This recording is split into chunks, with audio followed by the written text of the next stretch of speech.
एक ही आरजू है कि इस खोपड़ी से कैसे मुक्ति हो जाए। आपकी शरण आया हूं।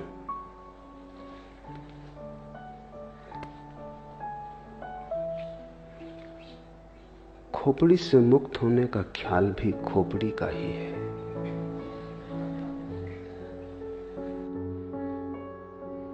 मुक्त होने की जब तक आकांक्षा है तब तक मुक्ति संभव नहीं, क्योंकि आकांक्षा मात्र ही, आकांक्षा की अभीप्सा मन का ही जाल और खेल है। मन संसार ही नहीं बनाता, मन मोक्ष भी बनाता है, और जिसने ये जान लिया वही मुक्त हो गया।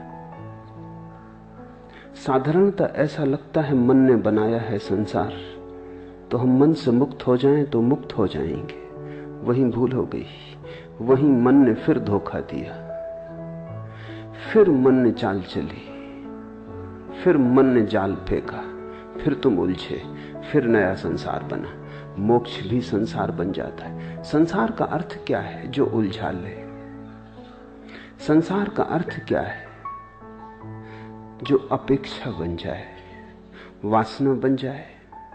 संसार का अर्थ क्या है जो तुम्हारा भविष्य बन जाए? जिसके सहारे और जिसके आसरे और जिसकी आशा में तुम जीने लगो वही संसार है। दुकान पर बैठे हो, इससे संसार में हो, मंदिर में बैठ जाओगे, संसार के बाहर हो जाओगे। इतनी सस्ती बातों में मत पड़ जाना। काश इतना आसान होता, तब तो कुछ उलझन न थी। दुकान में संसार नहीं है और न मंदिर में संसार से मुक्ति है।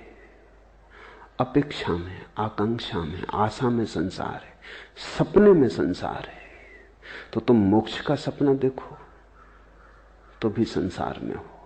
संसार के बाहर वही है जो अभी और यही है। लेकिन इसका तो अर्थ यह हुआ कि मोक्ष की आकांक्षा भी छोड़ देनी पड़ेगी, अन्यथा मोक्ष के बहाने भी, मोक्ष की वासना से भी तुम नए नए संसार बनाते चले जाओगे। समझना काफी है, छूटना नहीं है। छूटना किससे? किसी ने बांधा होता तो छूटते, किसी ने बांधा भी नहीं। बंधन कहां है? बंधन से छूटने की जल्दी मत करो, क्योंकि यह भी हो सकता है बंधन हो ही ना, तब तुम छूटने की कोशिश से बंध जाओगे। और अगर बंधन नहीं है तो छूटोगे कैसे? बंधन से छूटने की कोशिश मत करो, बंधन को जानने की कोशिश करो कि बंधन कहां है।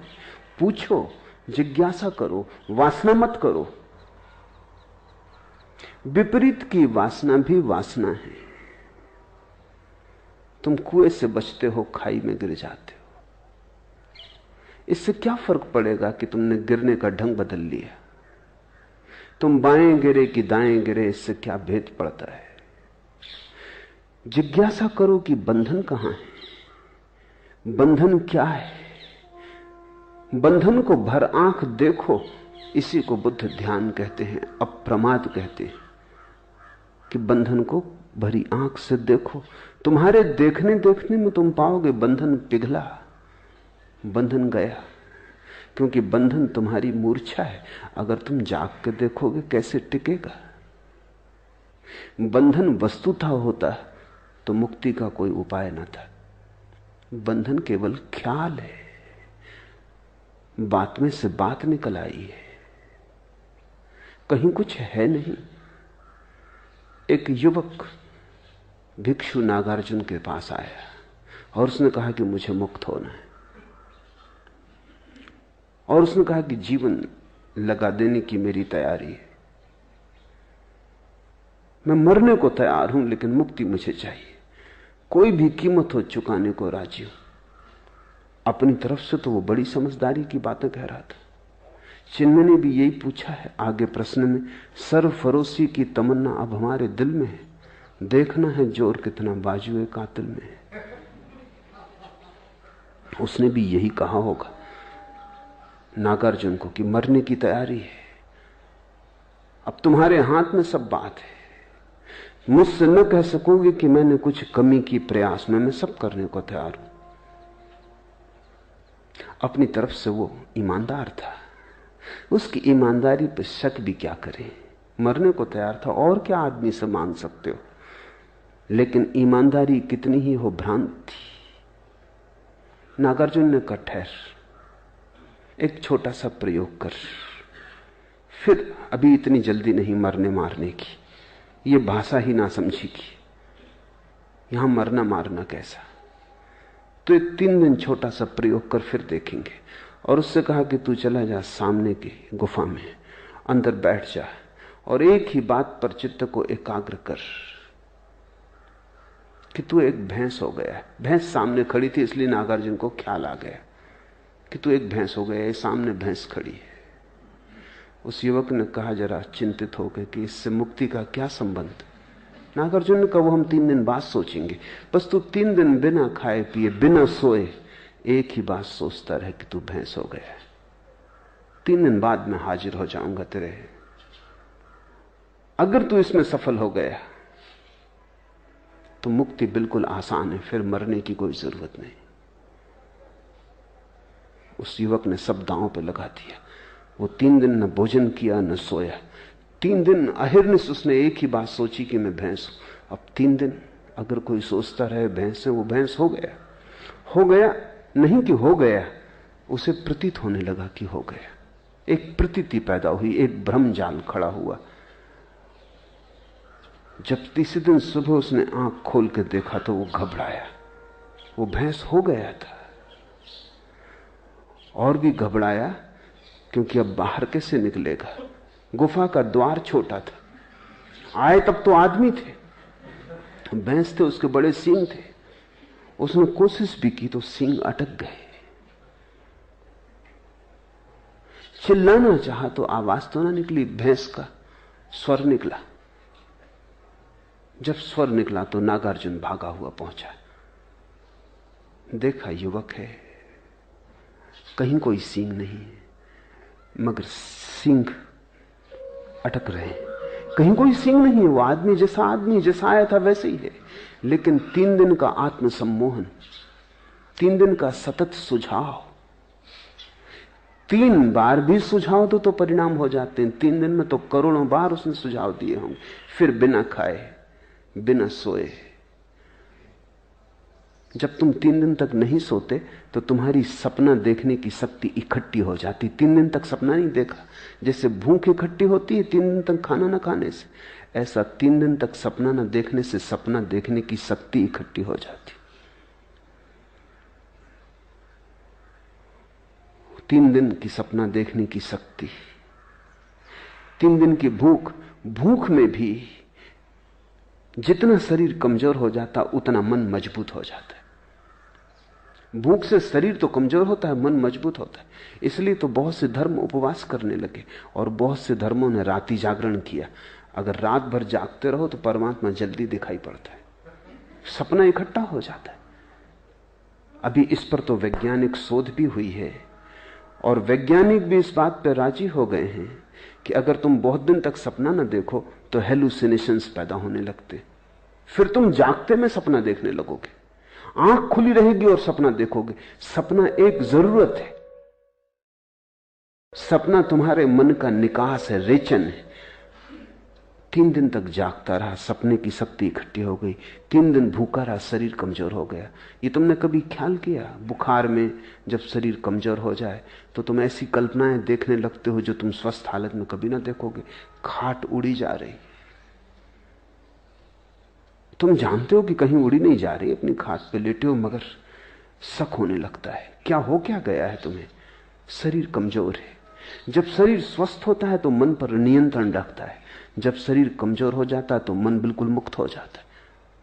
और मन तो सपना देखने की शक्ति का ही नाम है।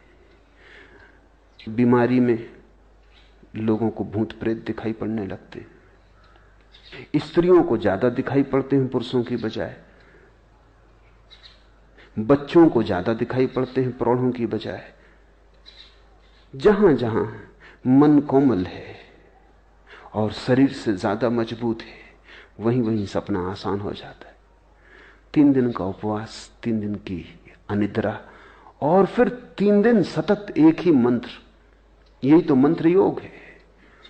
तुम बैठे अगर राम राम राम राम कहते रहो कई दिनों तक, पागल हो ही जाओगे। एक सीमा है झेलने की। वो 3 दिन तक कहता रहा, मैं भैंस हूं, मैं भैंस हूं, मैं भैंस हूं। हो गया, मंत्र शक्ति काम कर गई।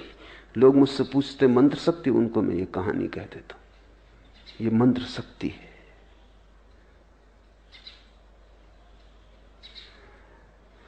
नागार्जुन द्वार पर खड़ा हंसने लगा। वो युवक बहुत शर्मिंदा भी हुआ और उसने कहा, लेकिन आप हंसे, ये बात जस्ती नहीं। तुम्हारे ही बताए उपाय को मान के मैं फंस गया हूं, अब मुझे निकालो। सींग बड़े, द्वार से निकलते नहीं बनता, और मैं भूखा भी हूं, नींद भी सता रही है। नागार्जुन उसके पास गया, उसे जोर से हिलाया तो थोड़ा वो तंद्रा से जागा तो उसने देखा सींग भी नदारत है, भैंस भी कहीं नहीं। वो भी हंसने लगा। नागार्जुन ने कहा, बस यही मुक्ति का सूत्र है। संसार तेरा बनाया हुआ है, कल्पित है। संसार को छोड़ना नहीं है, जाग के देखना है। इसलिए जिन्होंने तुमसे कहा कि संसार छोड़ो, उन्होंने तुम्हें मोक्ष में उलझा दिया। मैं तुम्हें संसार छोड़ने को इसलिए नहीं कह रहा हूं। छोड़ने की बात ही भ्रांत है। जो है ही नहीं उसे छोड़ोगे कैसे? छोड़ोगे तो भूल में पड़ोगे। जो नहीं है उसे देख लेना, जान लेना कि वो नहीं है, मुक्त हो जाना है। इसलिए बुद्ध ने कहा, असत्य को असत्य की तरह देख लेना मोक्ष है, असार को असार की तरह देख लेना मोक्ष है। सारा राज देख लेने में। ये तो पूछो ही मत कि खोपड़ी से कैसे मुक्ति हो जाए। ये कौन है जो पूछ रहा है? ये खोपड़ी ही है जो पूछ रही है।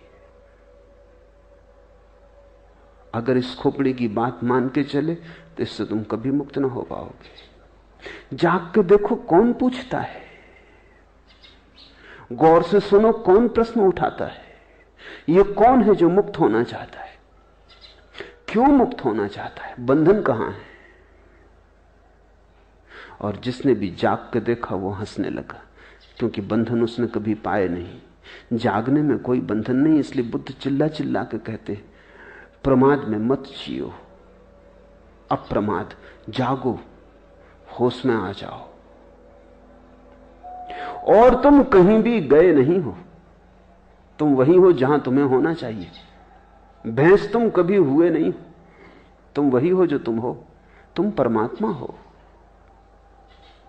इससे तुम रत्ती भर यहां वहां न हो सकते हो, न होने का कोई उपाय। हां, तुम भ्रांति में रह सकते हो, तुम अपने को जो चाहे समझ लो। मन शक्तिशाली है, तुम जो चाहोगे वही बन जाओगे। और जिस दिन भी तुम देखना चाहोगे उस दिन तुम दृष्टि बन जाओगे। दृष्टि मुक्ति है।